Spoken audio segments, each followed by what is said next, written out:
I'm a recovering attorney. And Todd, the first thing out of his mouth is, I can't stand attorneys. So we started on a really interesting road, wouldn't you say? Yeah. Well, I didn't want to go on the first date. I know, neither one of us. I had no interest, but I was told if I didn't go, Miriam Davis was going to hurt me. So we just celebrated our 25th wedding anniversary in May.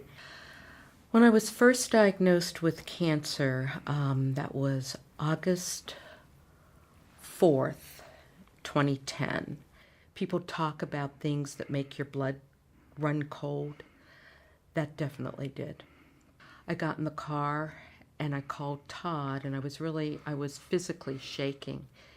And he knew right away from my voice that something wasn't right. And he said, you had a bad report, didn't you? And I said, yes, I have breast cancer. And he said, can you drive? I said, yes. He said, I will meet you at home. And we went home, and we were standing on the lower level in the family room, at the bottom of the steps. And he hugged me, and he said, we will get through this the same way we get through everything else. It was, okay, what do we do? How do we beat this?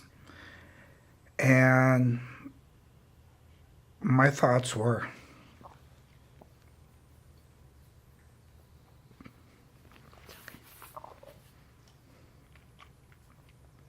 I wasn't going to lose her.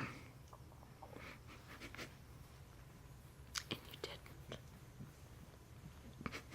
You didn't.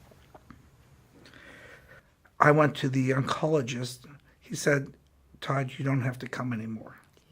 Yeah. She's good. And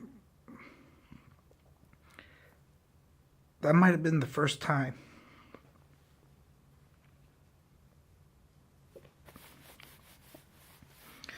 that I thought it's going to be all right.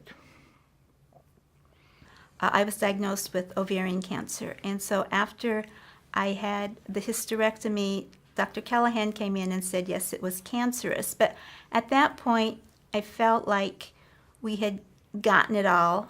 I really felt okay with it. I think it was when I had the recurrence about 22 months later that probably affected me a little more than the actual initial statement of, yes, it was cancerous.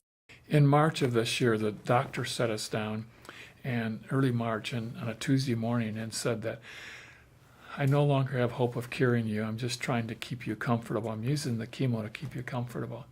And so that was a real traumatic day for us. And they rushed us over to chemo and started her in treatment. And I went into the lobby, and the art therapist was there. And she was working on a mosaic, and I helped her. And as I worked with the mosaic, I was able to share a lot of the things I was feeling.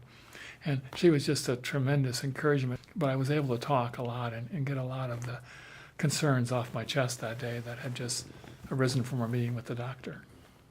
Karen's been in a lot of support groups, and they've been wonderful, but she's lost about 20 people that she met through ovarian cancer. It just makes you very aware of how deadly ovarian cancer is, and it makes you kind of number your days and savor your moments.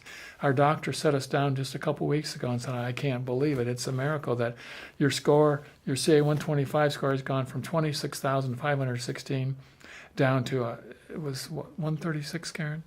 134, I think. 134. And we're not completely out of the woods, but boy, we're sure better off than we were 6 months ago. Moses was student teaching in Gary, Indiana, and he had brought his team over for a track meet. And I saw him and was crazy about the guy that was with him. And he was already dating somebody. It was a year before I saw him again. And then we dated March, and by Thanksgiving we were married.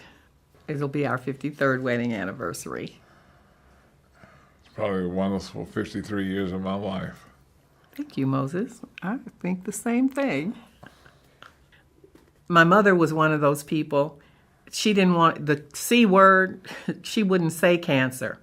And my grandmother had experienced breast cancer twice, in fact. And my mother wouldn't even say the word. And in fact, had her go 100 and some miles away to a doctor so nobody in our town would know that she had it. It was just unbelievable to me, the lengths that she would go through just not to say it. I decided that I would approach it differently. When they called me to tell me that they had found cancer, I said, okay, what's the next step? And I think they were waiting for me to say something different or to be unhappy about it. But I knew that if I have it, then I have to worry, fix it. We got to fix it. St. Vincent's has just been wonderful. When we got home the next day after talking to our oncologist the first time, I was asking Moses questions. I said, what did he say about this? Or what did he say about that? And Moses said, get your notebook out. The navigator wrote all of that down for us. And so we pulled out the notebook and we were able to look in there, and I thought it was just like having the doctor there all over again, except she did it in a language we could understand. And it was so comforting to have that information. I think we need a navigator for everything we do in life.